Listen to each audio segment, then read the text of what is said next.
Dr. Norma Eckard, President and founder of Friends of Fort Caswell Rifle Range, a 501c3 nonprofit. Dr. Eckard is here tonight to tell us about her organization and also about the new book that they have just published about World War I called Brunswick County in the Great War. It's the first book of its kind to bring together so many profiles of Brunswick County men and women who served during World War I, and it's the culmination of years worth of research and writing. Well, even though Norma is who we'll be speaking with tonight, there were several people who contributed to the writing of the book. She and her husband, Ron, are both co-authors, and their daughter, Amy, was the researcher, webmaster, and the lead writer.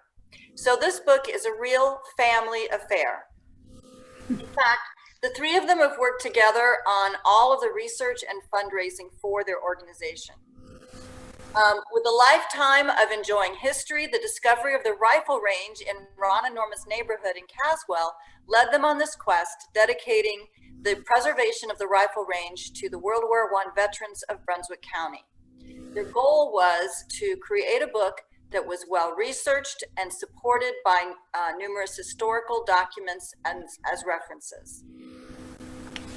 So a lot of times World War I gets overshadowed by so many other events that happened during the first part of the last century. Not everyone realizes how significant World War I was in Southport. In fact, the Southport Historical Society offers two programs, one on the history of World War I in Southport and another on the history of World War I on Bald Island. I think after looking at Norma's book, we're going to have to offer more programs. There's so much history here. And I want to mention that the sepia colored pictures that you see on the slide are actual photos of men serving at Fort Caswell that were taken by a soldier who was stationed here in Southport. His name was Red Ferguson, and his son, Happy Ferguson, donated a collection of his father's pictures to us. And you can see more of these pictures in our online Susie Carson research room. And in the center, you see a close-up of the actual rifle range that's located near Fort Caswell. So here's a table of contents of Norma's book, and as you can see, there are over 500 pages. It's chock full of information about the men and women who served in Brunswick County during World War I. So our discussion tonight is going to follow the format of the book. First, we're going to talk with Norma about the origins of the Friends of Fort Caswell Rifle Range. Then we'll discuss the profiles of several of the Southport people who served in World War I, and then some members of the Students Army Training Corps, which was a precursor to ROTC. And then the Fort Caswell nurses, they were nurses who were stationed at Fort Caswell. And finally, the Wall of Honor, which was a precursor to the book. So now we're going to talk with Norma about her amazing story of literally stumbling across local history practically in her own backyard. So, welcome, Norma. And the project, as I understand, really began in 2011. So can you tell us how you discovered it and what you originally thought it was?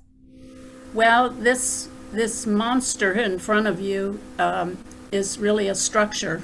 It's the rifle range that was used during World War I to train the military with marksmanship.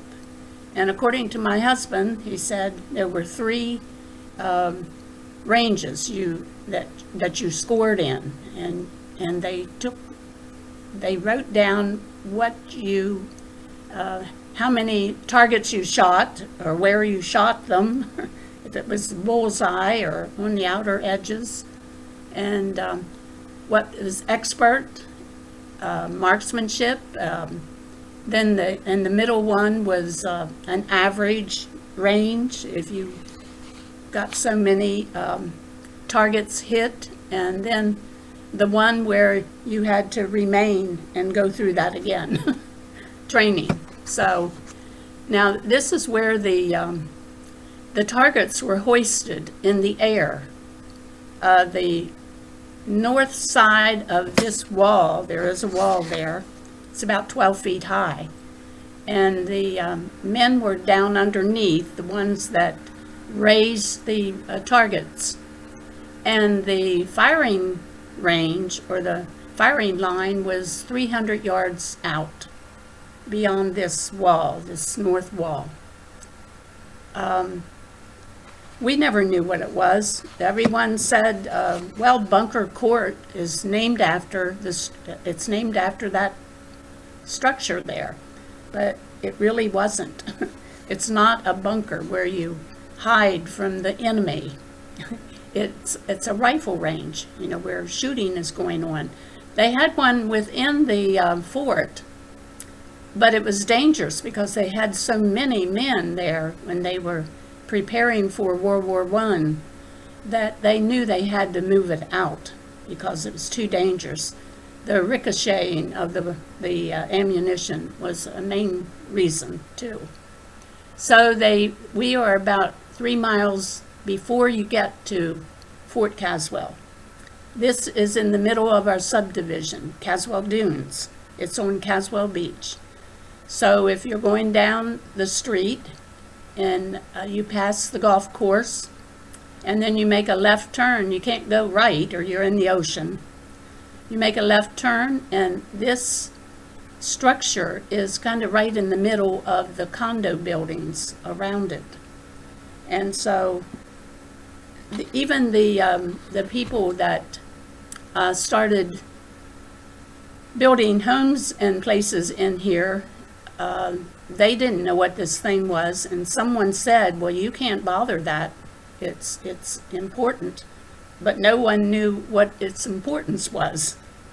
And we've been living here since 2002, and it wasn't until 2011 that our landscape committee was trying to clean up the common ground, weeding and making it look nice, raking. And we looked at this site here. It was a mess. And we asked, well, what is it about? And so what I did, I knew it was an old structure, or we did, so we talked to Gwen Causey. She's our historian of Brunswick County, we call her. And she said, well, talk to Jim McKee. So we called him out from Brunswick town and Fort Anderson, and he came on his day off and he looked the site over and he said, well, first of all, you have to get all this junk out of there. There were leaves, there's soil in the bottom that needed to be removed. Trees were up against the wall, not unlike this picture down on the lower left. There were 17 trees that were removed once we had an engineer tell us what needed to be done. And we got the okay from the town and from our homeowners association.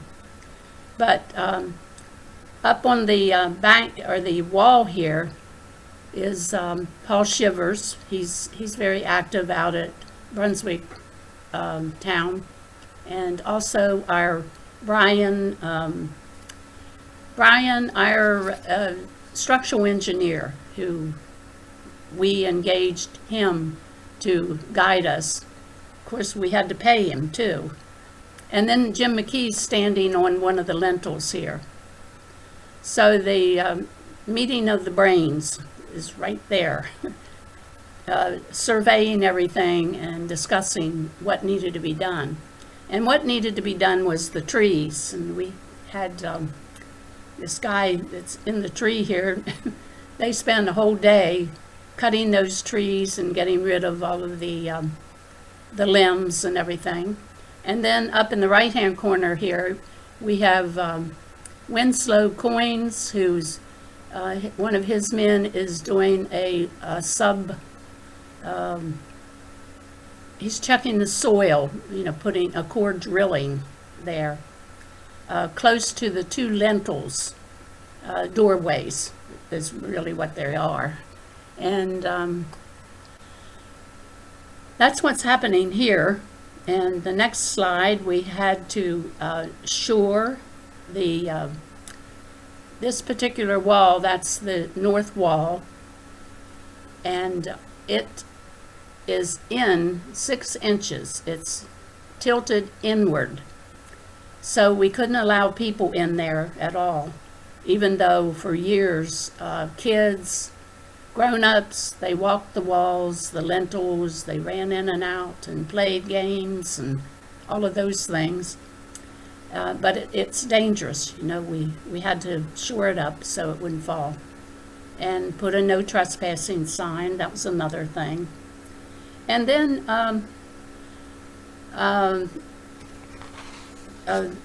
Jim McKee brought the whole group of SHPO, the State Historic Preservation Office, down, and they are up here in this top corner and the bottom, and they just crawled all over that building and measured and tried to determine how much it was, that wall was tilted in and what might have caused it other than the trees. You know, the water could be causing problems with it. And because every time it rains, the water table goes up, we have water in there, about 3 feet come in. And as I told Liz today, we had an alligator in there having fun. And the people in the center here, this was one of our couples that lived in the community, and they were military, career military. He was Air Force, let's see, a 2-star general, and he knew what this thing was because Sydney, the one on the left, as I'm looking, her father was to be at, let's see, which one was it? One of our forts to operate, to be manager of the rifle pit there that we're training. So they bought us a sign to put up whenever Jim got back with more information, and SHPO determined what we had to do. And next slide. Well, we had to earn money like you all were trying to do too. So we had a good friend in our community, and she painted this watercolor of the rifle range. It's 184 feet long. It has different sizes. The right-hand corner, the east side of this, is a storage room. It had a roof on it, and they kept supplies in there. And the entrance, you can see the outlet here where they could go back, they could go down into the pit. It had stairs, but they're gone now. And the passageway wall is the one that's very fragile. It's the one that's tilted 6 inches in. And then on down at the other end is the target pit where they hoisted the targets in the air. It's about 97 feet long and about 14 feet wide. The passageway wall is only about 2 feet wide because it only needed the men to be able to go down through there to get to the target pit. So that's the picture there, and these people were my helpers making Mousepads, magnets. We had Ricky Evans do the painting. We had lots of copies of that, and people bought them. We had note cards made, and that was all just with that one drawing or one painting there, okay? And right here, if you look at the rifle range, you can see that tilt there from the passageway. It's the center. You know, right here is the storage room, then there's the passageway wall, and it's tilted. And then on down to the target pit, which is much larger area. And whenever we had the date, April 6th of 1917 is when the U.S. entered the war with Germany.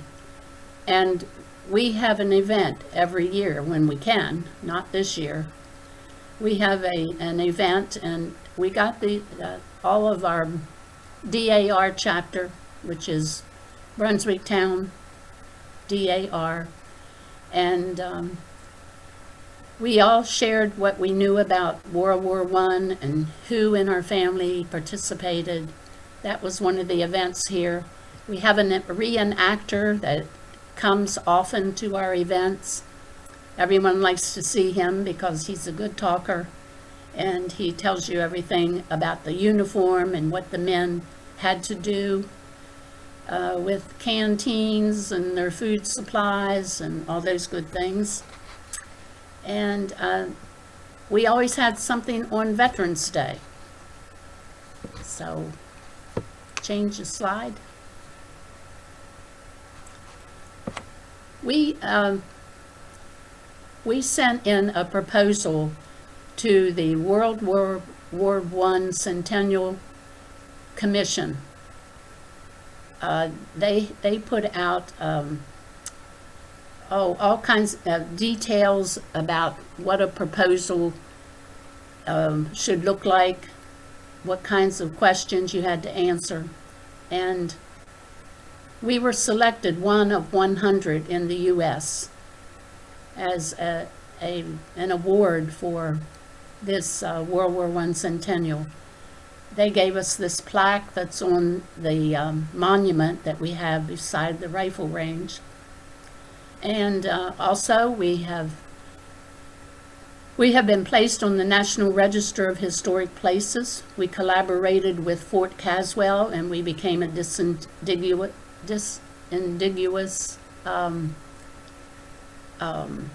site.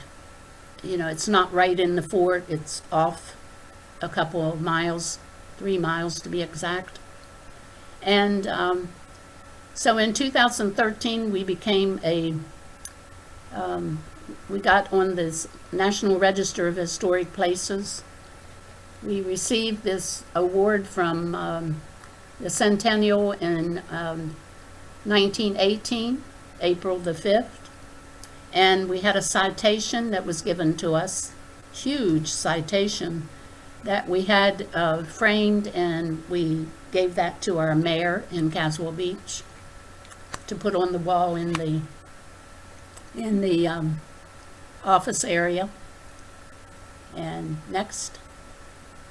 And here she is, Deborah Ehlers, receiving the citation. And I know you all will recognize the firing crew there of Thor.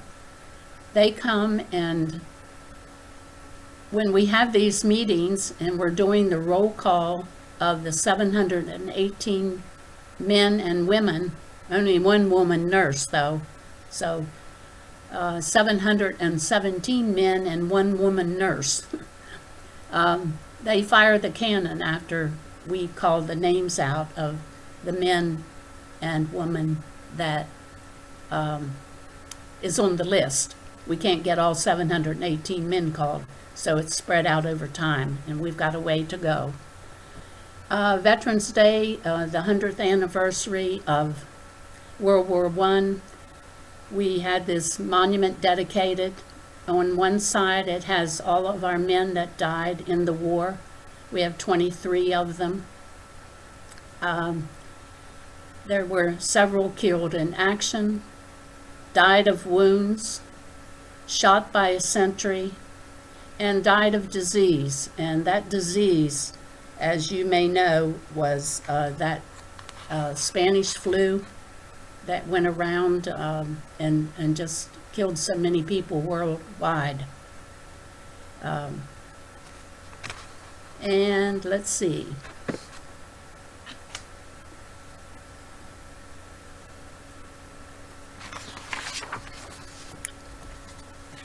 Okay, the profiles. Now these were the ones that daughter Amy, the month of October in 2017,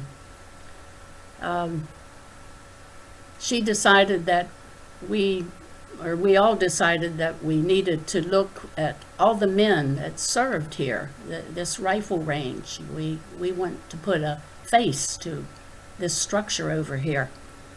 And so she did research for the whole month of October. And accumulated those 718 people that served in World War I. And we have 3 profiles I'll share with you today. The first one is, everyone was interested in Susan Atkins Williams. She was born and raised in Southport. Her father was a captain of a fishing ship. She's unmarried, so we know that her family was, the last name was Williams. And she went to, after she graduated from school here in Southport, she went to the Long Island Nurses Training School. And she graduated in 1908, it was. And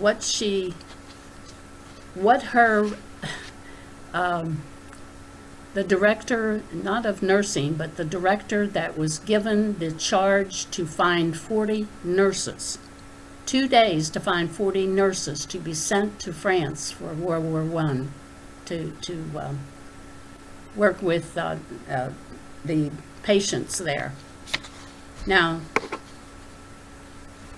these 40 women, and to have 2 days to know that if you wanted to be selected, you better get your name on the list. Well, the gal was able to do that.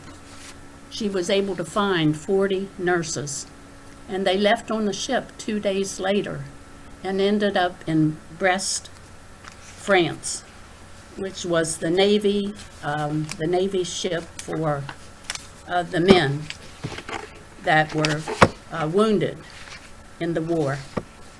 And I'm looking for my paper that says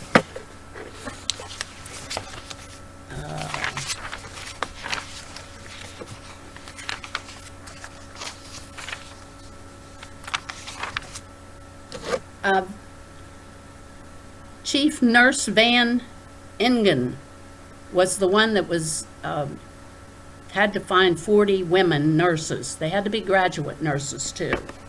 They had to be well qualified. And here's what they found when they got to France.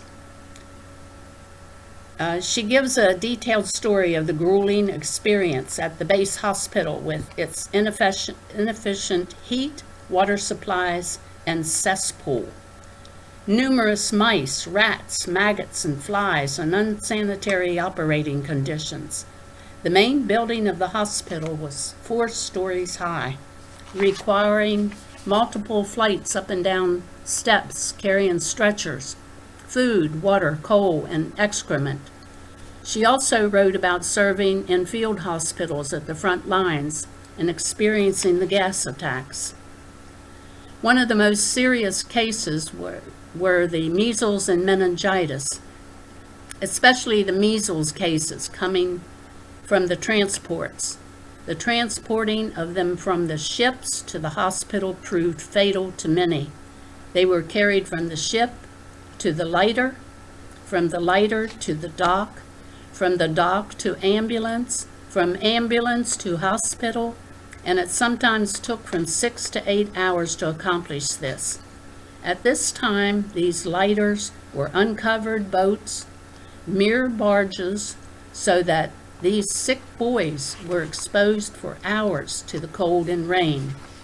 And that was around September in 1918, whenever the pandemic hit. In September, they began to get flu cases from the States. Men brought in off of battleships, shattered and bleeding, were not as tragic as those that came from our own ships. Men with the pallor of death on their faces, laboring for air, yet begging for food, their lips and tongues so glued together they could hardly articulate, and before we could care for them, they would be out of their agony beyond the want of food and water. Many died on their way to the hospital, or as they were put in their beds. I think we all aged with the awfulness of it, and have nights haunted with the memories of those weeks. It was a very depressing time. Just think, didn't have the medicines we have now. And look what we're all going through. So we have Susan Williams that when she finished her tour of duty in 2019, she came back to the States and worked. Her parents and 3 of her siblings are buried in Old Smithville Cemetery, and the remainder, there's 4 more. They found homes together. They lived together up in New Jersey and New York, and at 58 years old, she died from pneumonia. Southport, the state port pilot, had her obituary in, and she was buried up in New York. I mean, her parents and 3 of her siblings are buried in the cemetery in Southport, but she had another life when she came back from the war.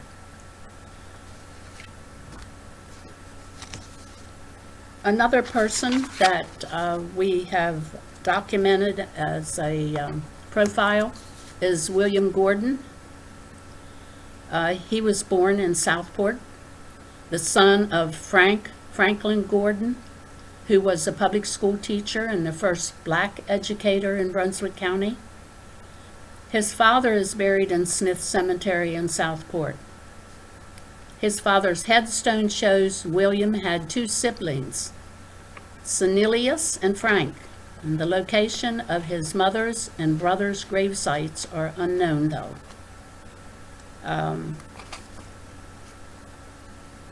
William was married to Evelyn Frank, and they had 1 child, and then he went off to war, and his son was 4 years old. And this son of his grew up to be he had a distinguished career in education like his grandfather. And he served his country like his father. And he's buried in Lebanon National Cemetery in Kentucky. And Norma, William James Gordon is buried in the J&S Cemetery? Yes, yeah, the one where they're trying to do some imaging to find out how many grave sites there are there. That's a huge cemetery, the John N. Smith Cemetery. That's where William is buried, and Franklin, his father. And move on to John Erickson. Yeah, we have Robert Boley Stanley too.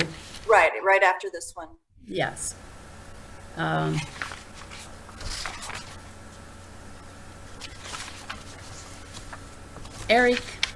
John Daniel Erickson. We received a lot of information from Trudy Young.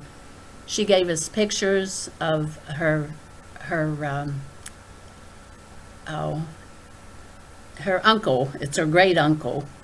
And Trudy lives in the home that John Erickson and his wife Esther lived in until they passed away. And what's exciting about John is that he was one of 11 children, and he left home at 14 to be a cabin boy on a ship. His parents told him to be back in 2 years because they wanted him to go to engineering school. And he went back in 30 years later to visit his mother. His dad had passed away during that time. And some of the exciting things about Erickson is that, he left home and became a member. He went through the process of becoming a U.S. citizen, and he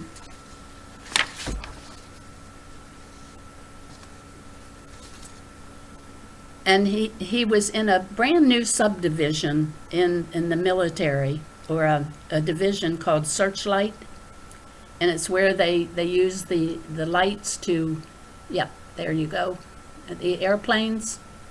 Whenever they would attack at night, these searchlights would be shown up into the sky and cause the planes to have to go higher, and they really couldn't do as much damage as they used to be doing before this division came along.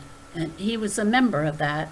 He was switched around quite a bit, about 3 different areas. He served in the Searchlight Division 2nd, and he was with the engineers. They were some of the hardest working military of the whole group. They worked all night and fought all day. That's what they said. Join the military. You get to work all night and fight all day. They never got much rest. But his service and accomplishments are very impressive. By what is valued, his letters that were sent home to his wife, they still exist. And it's so nice that Trudy Young has kept those and shared them, I think, with you all and as well as with others. His photos that were saved by the family, that's pretty exciting to see these 100-year-old photos. And this is John Erickson right here, the large picture in his uniform. And he was the mayor of Southport, as probably many of you know, from 1935 to 1949. And he was really well liked. They said he got things done. And this is him with Esther, his wife, up in the corner there.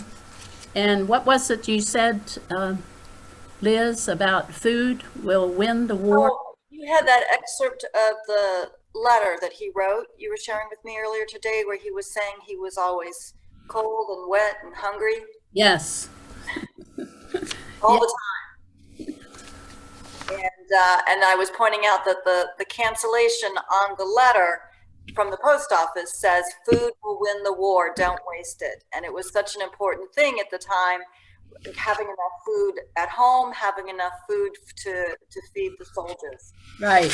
Very apparent, because in his letters he said he was hungry and cold and wet and dirty. Yeah, he hadn't washed his face since he got there. And yeah, it was very poignant. Those letters are available in the Susie Carson Research Room online, I think, as well as some on your site. So. Okay. And did you have something else, or were we going to move to Robert Boley Stanley? yeah, let's go to Robert Boley. But anyway, Erickson is buried in the Smithville Cemetery.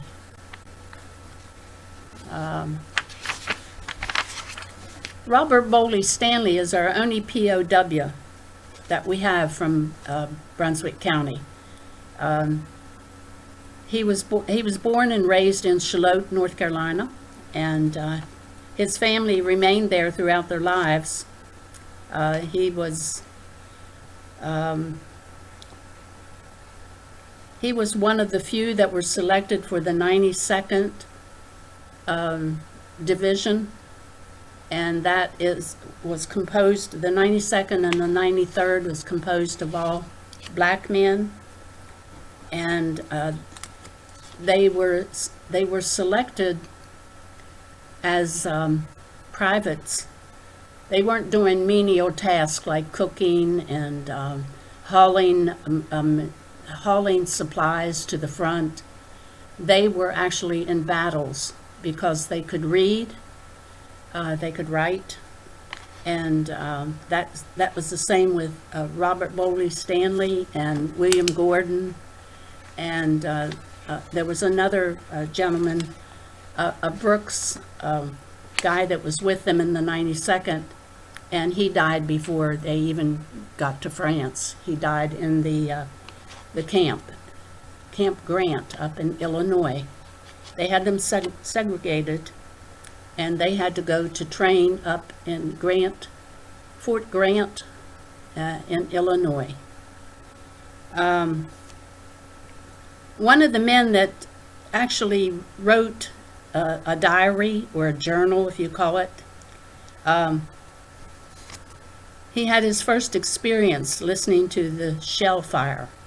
And here's what he says: "I had my first experience of shell fire. It is an experience that one cannot well describe. You hear the boom of the distant gun, then the rushing whine and screeching of the shell as it passes. Then you wait for the terrific explosion, wondering how far beyond you it will strike. It sure causes a weakness in the knees and a funny feeling up your back. The man that says he was not scared at those first shells he heard is either a damn fool or a liar." And that was one of the diary writers that we ran into. There were about 3 of them that wrote journals or diaries of what was going on in the war. And it's pretty exciting, because if you go to the website, which we have, you can click on the diary and you can read a lot about what was going on with the men that were fighting. Robert Boley Stanley, he lost a leg up above his knee when he was a POW. It took him a long time. He couldn't get back home until about August of 1919 due to that injury, whatever happened. And he came home and he married. He had several children, his wife did, but then she passed away quite early. And he had to raise 5 children on his own. And he never had anything at his at the cemetery that said he was in World War I. And when that story came out in the it came out in the Brunswick Beacon as well as the Southport Pilot, and there was a visitor that was at the nuclear power plant. He got in touch with us, and he said, "I want to buy him a flat marker for his gravesite."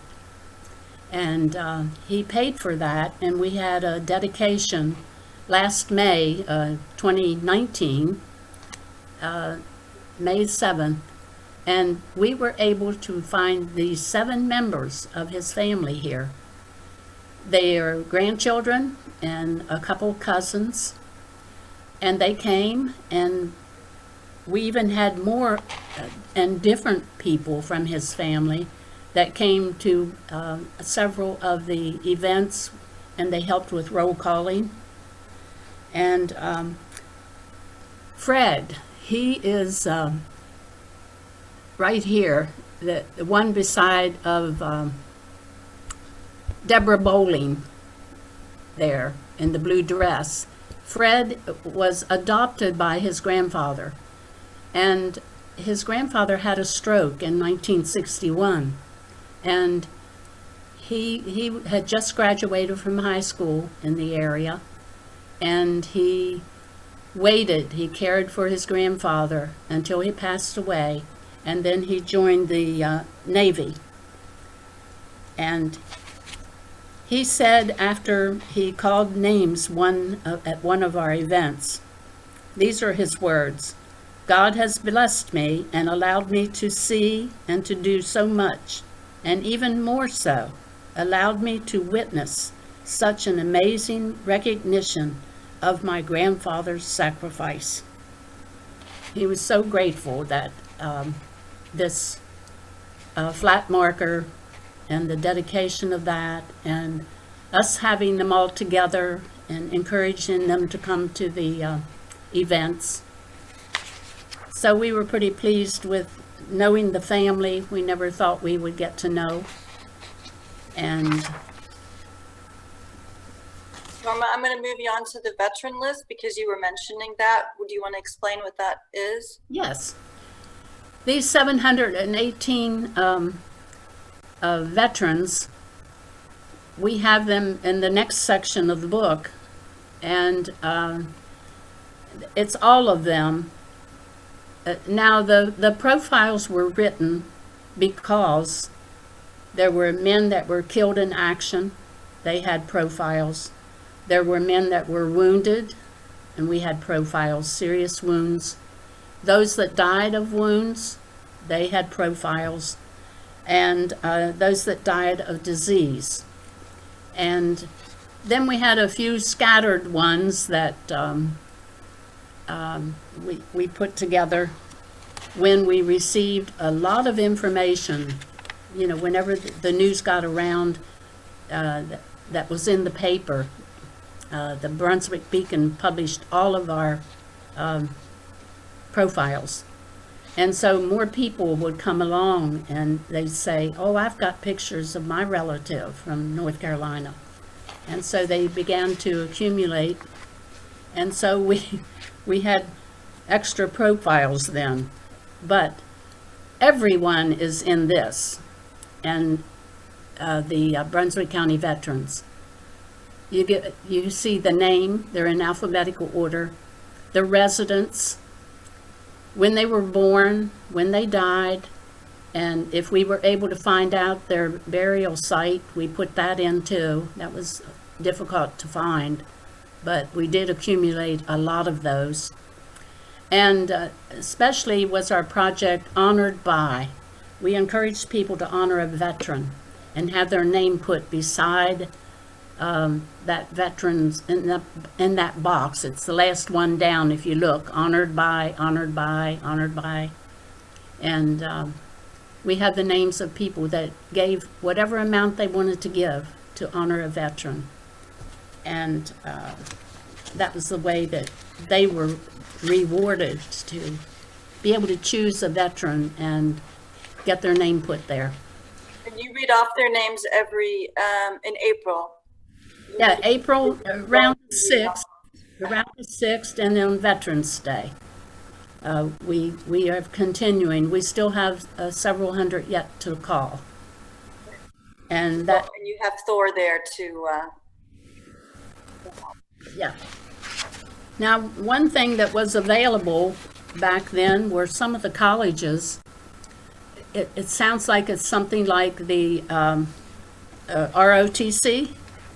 Only it's called the Students Army Training Corps, SATC.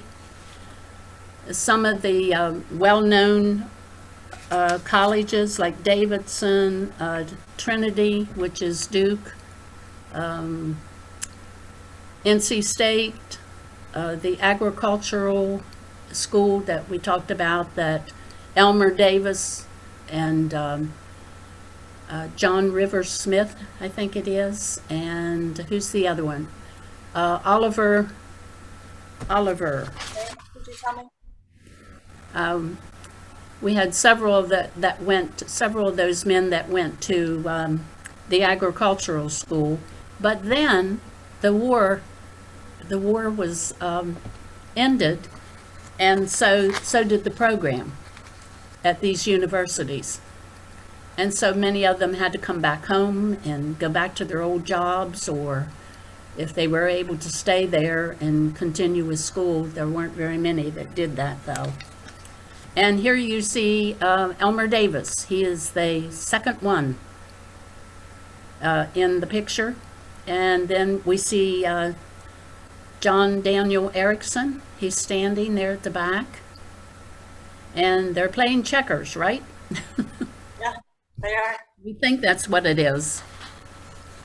They're in one of the businesses in downtown Southport, which Amy was trying to find out what that was about. It was the Menhaden factory. Oh, the Hayden factories. Okay. what we found out is most of these men that stayed around here, they were either fishermen or they farmed. They farmed all the time with their parents, or and those that did go to factories, they left the area, leaving their families here and going elsewhere to factories north. I think this picture, these were Menhaden fishermen on John Erickson's boat. Yeah. Which I think they said was the Southport. Yeah. I love that. Okay, do you want to talk about the nurses? Yes, let's hit them there. We had 14 nurses that served at Fort Caswell during World War I. They came from 8 states. North Carolina had several that were Asheville and a few other places. And they, most of them were not married. And I was surprised to see Faye White. She's there on the bottom list there. Most of these nurses were not military. They did not get the very positive feedback, from the military. They could be lieutenants and so forth. But that's what changed. This World War I kind of changed all of that. And they saw how well nurses worked and how hard. And Faye White was the only one of our nurses that got a Bronze Star, and she was rewarded in a lot of ways. And our book has a lot about her and what she had done through the years. She was very old when she died. It was close to 100. And someone really, to look up to for other women. And Right. Oh, I'm sorry. Yeah. Are you ready to talk about the Wall of Honor? Yes, this is Dr. Sprinthal. He's I worked with him at NC State, and his wife, and his father served in World War I from New Hampshire. And his father had 6 comrades that served in France together, and all 6 of the comrades died. They were either killed in action, they had died of disease, and they're buried over there in the American cemeteries. And he goes over, he's been over there 2 times now to visit his father's comrades. His father came back alive, Archie Sprinthal, but these young men didn't. They were people that had graduated from college and were well on the way to, to have a pretty good future. And they went to war, they signed up, enlisted, and they're buried over there. And he has his dad's medals on his white coat there. And we had a wall of honor. And all these pictures, we have them in the book. They came from people in the neighborhood, people out of state, relatives that served. I have mine in there. My grandmother's brother served in World War I, so I have his picture in there too. And we were trying to get to where we could identify all of the men that served in the war from Brunswick County, but this was a fill-in until we got to that point. It was a slow process at first, but it gained a lot of strength through the years. Let's see, what else? Oh, I see what you have. That was our second book signing up here at Caswell Beach Town. And we've sold about 65 books in about 3 meetings now, every Saturday, as long as the weather permits it, because we're outside. And we're So if selling. someone wants to purchase one of your books, Yeah. what should they do? Yeah, here you go. Beautiful. This is the book. it's very fat. I mean, it's 584 pages. And our publisher, he did a wonderful job.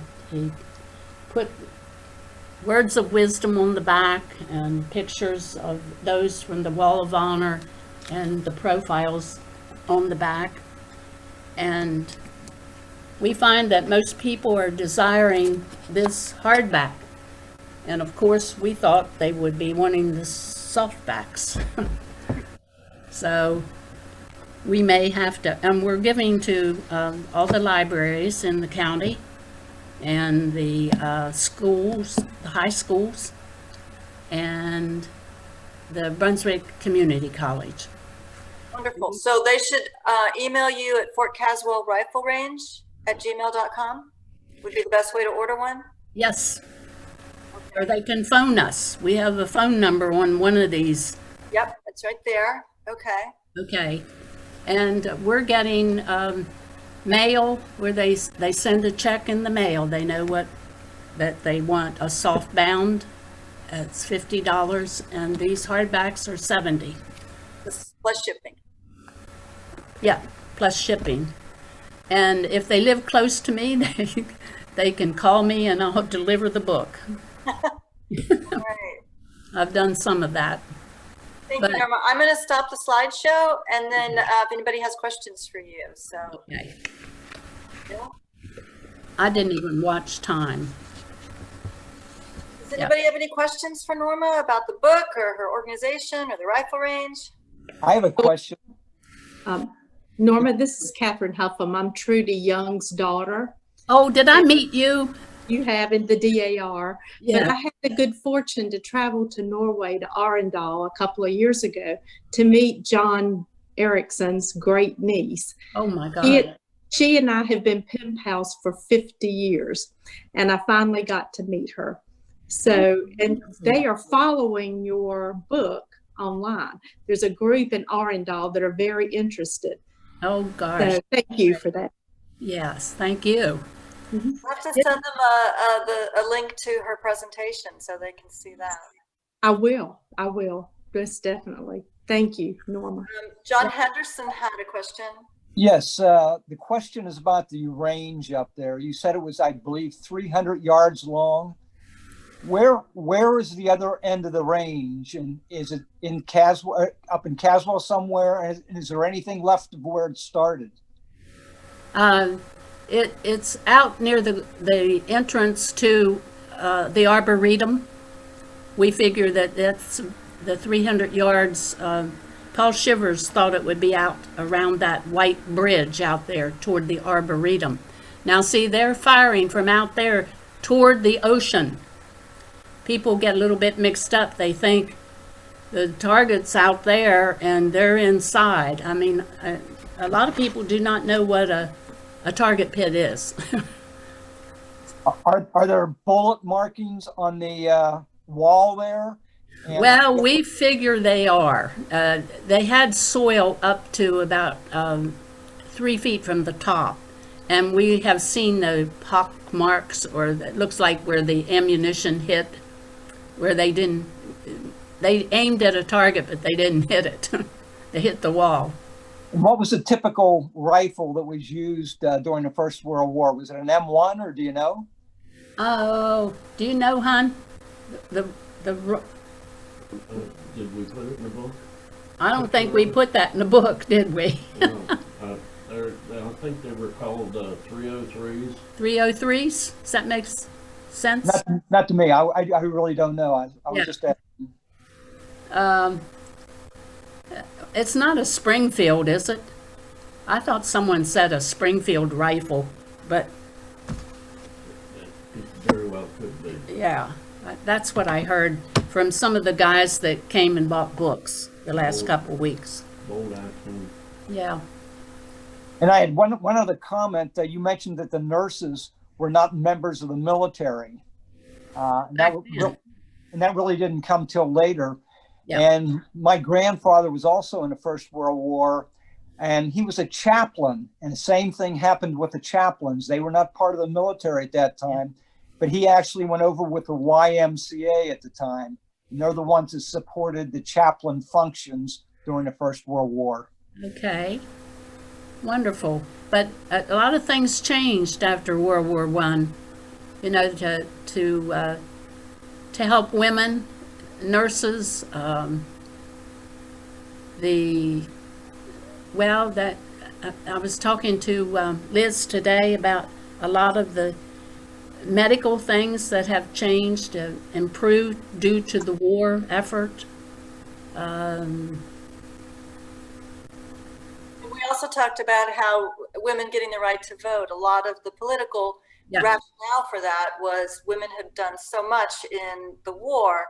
How could we then deny them the rights of citizenship, of voting? So Right. a lot of countries actually after World War One, right in that time period, there were about 15 countries that gave women the right to vote, and the U.S. was about 18th or so in the list. We were a little slow. Yeah, we were a little slow, but we did it. Right. Those women got out there and they really showed that they put forth an effort and make some good things happen. Anybody have any other questions for Norma? It was an excellent presentation, and I love the story of stumbling over history in your own backyard practically, and then coming together and creating a nonprofit and making all of this happen. It's just and involving your family. There's so many angles I just love in this story. So the town, they were willing to give us some money to help us, and they said you're going to have to become a 501c3, and it would be good if you could get on the Register of Historic Places. Well, Ron and I, we looked at each other and said, oh no. So we approached some attorneys, and one attorney did the work on a 501c3, and things fell in place, but it happens slowly. I mean, we've been years. And you've done an excellent job. So thank you very much. Very good presentation. Thank you very much, Norma. yes, thank you.